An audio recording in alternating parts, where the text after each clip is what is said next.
Olá, meus queridos e minhas queridas, sejam muito bem-vindos de volta ao nosso canal Sintonia Portugal para a segunda parte da nossa conversa com o Dr. Osmundo Santana Filho. Ele que é especialista em epidemiologia, com mais de 32 anos de experiência. E ele vai falar agora para nós, vai começar essa parte, né? Falando, respondendo à pergunta que eu fiz no finalzinho do vídeo anterior, da primeira parte, ou seja, quais as dicas, quais as orientações que ele pode nos dar para que nós, cada um de nós, não é, possamos combater, ou seja, evitar que esse vírus, esse novo coronavírus, ele se espalhe rapidamente e, ou seja, ajudar na contenção dessa epidemia da Covid-19. Bem-vindo de volta, meu querido doutor Osmundo. Olá, Tereza. Vamos lembrar aqui que o vírus se transmite por via respiratória, né? Ou através de gotículas, que ele entra pela mucosa do nariz, dos olhos ou da boca. Então, uma das medidas importantes é evitar a aglomeração de pessoas, né? É uma medida simples de fazer e deve ser uma prática constante. Outra medida de controle também importante é a etiqueta respiratória, né? Se a pessoa for espirrar, ela espirra na parte posterior do cotovelo, nunca usar as mãos para conter o espirro. Torna-se obrigatório também o uso de máscaras. As máscaras, elas fazem uma barreira de proteção, tanto quando a pessoa usa máscara, tanto quem está usando de um lado quanto de outro, ele tem o poder de barrar, e aí, no caso, nós temos de cuidar de duas considerações.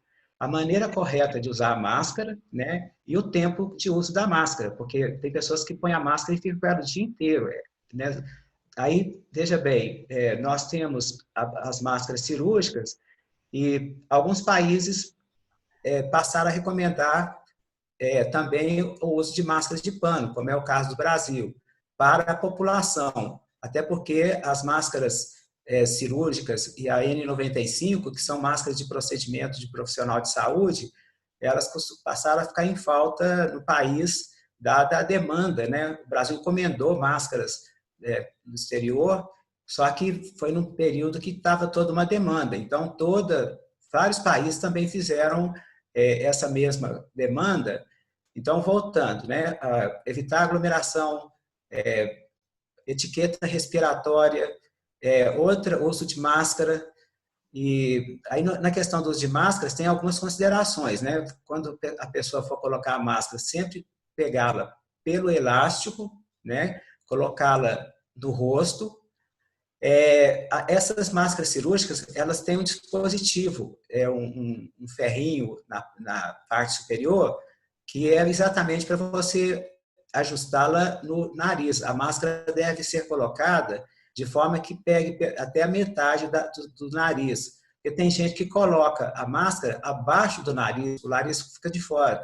O objetivo da máscara é proteger, né, o nariz e a boca, de forma que a máscara é uma barreira mecânica para a entrada de partículas. A máscara tem que ter um tamanho adequado, né? Tem pessoas que usam máscaras pequenas, então isso compromete a proteção que ser de barreira mecânica. Então, partículas podem adentrar pela parte lateral, né, da máscara. Lembrando depois, quando for descartar, né, essa máscara ela tem um período, né, de uso, né, essa máscara cirúrgica, é lógico que esse período de tempo vai depender muito também da forma como a pessoa usa. Se ela tem uma demanda maior respiratória, a máscara vai ter um tempo mais curto de utilização. Então, em torno de 2 horas a 4 horas é o máximo. E o cuidado na hora que for tirar a máscara, também tirar pelo elástico, né, colocar num local para descarte, pode andar com um saquinho plástico, e depois descartar de forma segura. Uhum. Osmundo, estou até aqui, olha, com uma máscara, e vamos ver então se eu entendi. Como é que se faz certinho? Pega o pelo elástico. Coloca atrás da orelha. Isso, Coloco atrás das orelhas, assim. isso, isso. Nunca ajuste a máscara pela frente. Esse é um dado completo.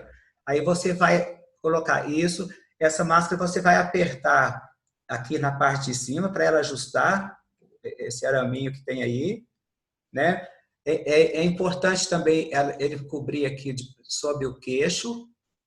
Isso. Puxo assim, então, assim, eu puxo aqui, eu abro ela Já, um pouquinho assim, de é, forma que ela fica lembrando, totalmente vedado. Porque se a máscara for muito curta na região do lábio, na hora que a pessoa respirar, vai entrar partícula, né? Aí não, nessa dimensão, né, e pela textura do tecido, ela vai oferecer uma barreira mecânica para a entrada, né, de qualquer micro-organismo, seja bactéria, seja vírus.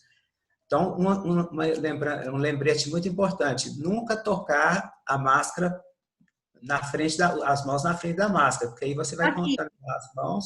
Então, eu coloco só aqui, na lateral, é isso? Olha. Se você tiver de fazer algum ajuste, você vai pegar nessa parte externa, tanto em cima quanto na lateral. Mas nunca pôr a mão na frente da máscara, ou seja, onde está o nariz e a boca.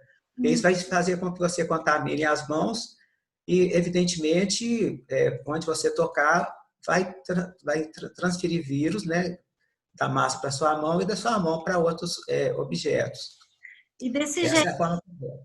desse Exatamente. jeito aqui, tá certo, então? Assim? Correto. A parte superior cobre metade do nariz, a boca está bem protegida, ela está bem ajustada, né? E lembrando todo o cuidado que deve se ter na hora de tirar a máscara, fazer também a tirada pelo elástico, né? A gente deve sempre andar com um saquinho plástico para descartar. É comum a gente ver a pessoa pegar uma máscara e descartar na rua. Eu tenho visto essas situações. Ou descartar no lixo comum. Então, essa máscara sugere-se que ela seja descartada no lixo de banheiro, né? No cestinho de saquinho de banheiro. Sim, Porque ótimo, tem ótima pessoas que dica. vão. Isso, porque tem pessoas que fazem reciclagem, né? Catadores de latinhas de cerveja. Então, se misturar a máscara com objetos com os quais ele recolhe para revender, você vai expô-lo à contaminação. Hum, E lembrando, né, nós estamos falando de prevenção. Aí você vai tirar pelo elástico atrás, isso, o outro elástico, isso. Nunca tocar na máscara, né? Aí você vai deixar a máscara dobrada sem tocar as sempre mãos. tempo. Você não pode tocar Sempre na parte da assim. frente. Aí você deve sempre andar com um saquinho de plástico, uma sacolinha, e já joga essa máscara, Joga no saquinho e põe dentro da bolsa fecha, ou da mala e está depois protegido. no lixo, No é, lixo, você descarta lixo a sanitário parte mesmo. do dinheiro. Exato. Uhum.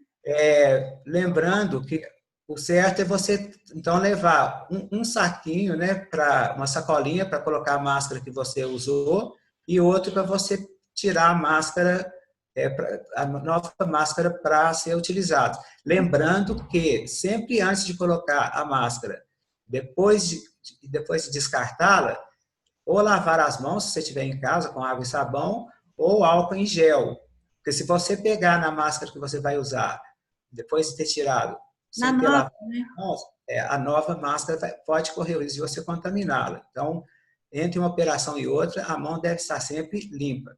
E aí nós entramos numa das medidas de prevenção, talvez das mais eficazes, que é a lavagem correta das mãos, né? Esse é um dos hábitos que nós poderíamos dizer assim, que nós temos de fazer, não só por causa da situação do coronavírus, do novo coronavírus, mas é uma medida de uma prática de higiene que a gente deve fazer de maneira constante. Constante, né? As mãos representam talvez a maior forma de trazer a contaminação do novo coronavírus, porque com a mão contaminada, por exemplo, se eu toco numa maçaneta, se eu aperto um botão de elevador, né, se eu pego no corrimão, a minha mão está contaminada. Uhum. Onde, como é que o vírus entra? Eu coço o olho, eu toco na boca ou na narina, e aí o vírus entra e faz todo aquele estrago, né, que a gente já tem conhecimento. Sim. Osmundo, eu vi na internet que para estender, digamos assim, o prazo de validade da máscara, que seria viável usarmos um guardanapo ou um papel toalha dobrado em quatro, colocar assim e colocar assim a máscara. O que você acha disso? Isso é válido mesmo? É válido, né? Eu não sei se é muito confortável, porque à medida que você vai utilizando a máscara, vai umedecendo, né? A própria o vapor de água, a própria respiração já traz uma umidade para a máscara. Eu nunca fiz essa experiência. Evidentemente, isso pode prolongar a vida útil da máscara, mas esse tipo de máscara que você utilizou no exemplo é uma máscara descartável, né? Eu acho assim, corre o risco, né, nessa manipulação, né, papel de filtro ou um guardanapo, pode ser que ele desloque ou qualquer coisa assim, aí corre um risco de contaminar no processo de ajuste. Então, Uhum. assim, pode ser utilizado assim? Pode, mas a pessoa tem que ter plena consciência, porque você está fazendo alguma alteração da massa que é só colocar e ajustar, né? Mas, assim, E com esse é uma, é cuidado uma todo, né, que você já falou, que nunca pegar na máscara aonde é o nariz e onde é a boca, sempre no cantinho, né? É uma coisa que eu não sabia, tá vendo? no cantinho, até você pode pegar a máscara aqui na costura. Por exemplo, se eu tiver de ajustar no nariz, aí eu vou pegar onde não é a região da boca, tem uma costura em torno da máscara. Eu Sim. pego na costura e faço o posicionamento melhor. Ou nas laterais, né? A lateral é mais para acertar o encaixe na região, né, daqui do queixo, da boca. Mas aqui você pode tocar, né? Aqui embaixo você pode tocar e o cuidado de tocar na costura, mas nunca tocar aqui na frente. Uhum. Osmundo, e no caso das máscaras caseiras, aquelas feitas em casa, ou mesmo feitas, não é? É de forma industrial, mas de pano. Elas também são, assim, eficazes na prevenção da Covid-19? Sim, sem dúvida. Na verdade, houve uma recomendação, né? No caso do Brasil, por exemplo, a recomendação teve uma causa. A primeira é porque estava havendo falta de máscara para o pessoal da área de saúde que está na linha de frente do atendimento. Tanto essa máscara cirúrgica descartável, como a máscara N95, que é utilizada para procedimentos de maior risco. Com essa, com essa deficiência de material, foi orientado, a própria Organização Mundial de Saúde menciona essa recomendação da confecção de máscaras de pano. Lembrando que essas máscaras de pano têm que ser confeccionadas com duas ou três camadas de tecido, né? Então, aí entra tecido de algodão, pode-se usar tecido de malha, mas tem de respeitar, né, inclusive, a proporção de tamanho, de forma que cubra o nariz, cubra a boca, porque a gente tem visto, né, máscaras que a pessoa faz que mal cobre essa região que é para ser protegida, são máscaras curtas.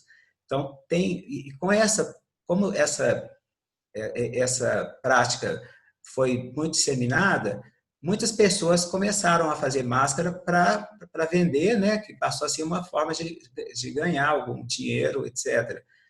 Então, tem que ter um cuidado muito grande com relação à qualidade da máscara.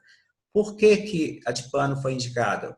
Por outra razão importante, ela pode ser lavada, né, e reutilizada, aí todo o cuidado tem que ser feito na hora de tirar, na hora de lavar com água e sabão. Então, aí isso permite, inclusive, que a pessoa, né, de menor poder aquisitivo também possa se proteger, né, de forma que atenda essa necessidade também. Assim, é segura, sem dúvida nenhuma, desde que utilizada corretamente. Uhum. Então, é segura desde que tenha essas configurações, não é? Essas características, né? Que você acabou. Dupla ou tripla camada. Uhum.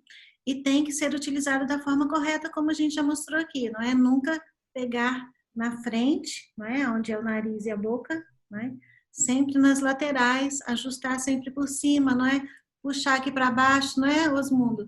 E nunca usar a máscara fora desse, né? Desse local Exato. do rosto, não é? Não adianta usar aqui no pescoço, usar aqui na cabeça, usar de ladinho, não, aí não funciona, não é, gente?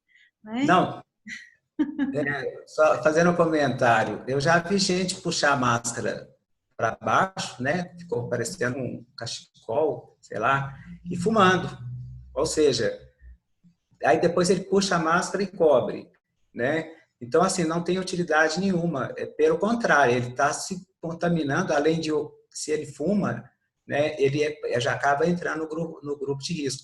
E lembrando, assim, que é importante que nós, que estamos fora, né, dos hospitais, que não somos da linha de frente, façamos isso corretamente. Por exemplo, se eu uso máscara e o outro colega não usa, o nível de proteção, o nível de prevenção é limitado. Se eu uso máscara e o meu amigo, meu colega, né, que está próximo, está usando, essa barreira, tanto você se protege, né, o seu companheiro, o seu colega, quanto ele usar também, protege e também protege a você. Lembrando que enquanto a gente está fazendo isso ou deixando de fazer, lá na linha de frente tem profissionais morrendo, se expondo ao risco. Então, é o mínimo de respeito, inclusive para essa equipe que está lá salvando um paciente, né, se arriscando de contrair, né, o coronavírus. Então, a nossa parte, além de nos proteger, nós temos que contribuir para que não haja disseminação do vírus, respeitando as normas de confinamento, usando o equipamento de prevenção corretamente. É verdade, Osmundo. Agora você disse uma coisa muito importante, não é?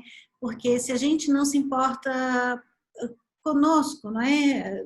Se você não se importa com você mesmo, né? Pelo menos pensa nos outros, pensa naquelas pessoas que estão a trabalhar, não é? Incansavelmente, salvar vidas para evitar que essa epidemia se alastre ainda mais. E isso a gente fala também não só dos profissionais de saúde que estão na linha de frente, mas os cientistas, não é? Todos que estão a trabalhar em busca das vacinas, de todos os profissionais, desde os nossos governantes até o pessoal da limpeza, não é? Que proporciona a limpeza dos estabelecimentos, enfim, de todos aqueles, gente, que estão a trabalhar, a gente tem que ter respeito. O Osmundo falou uma coisa muito séria, a gente tem que ter respeito pelo próximo. Então, se você não quer fazer por você, faça pelo outro, não é? Faça pelo mundo, não é verdade, Osmundo? Agora eu vou convidar o Osmundo, o doutor Osmundo Santana Filho, para falar sobre um tema que é a nossa expectativa, não é? E as vacinas, quando? Quando que nós podemos respirar assim aliviados? Ufa, tem vacina, então assim, não é tão sério mais, não é tão letal mais, a gente não precisa ter tanto medo mais. Será que quando nós vamos poder respirar um pouco mais aliviados, né, sem tanto pavor dessa Covid-19? E será que algum dia a gente vai voltar aos hábitos anteriores à pandemia ou não? Vamos falar sobre isso, mas já na terceira parte da nossa entrevista com o Dr. Osmundo Santana Filho, ele que é especialista em epidemiologia. Até já!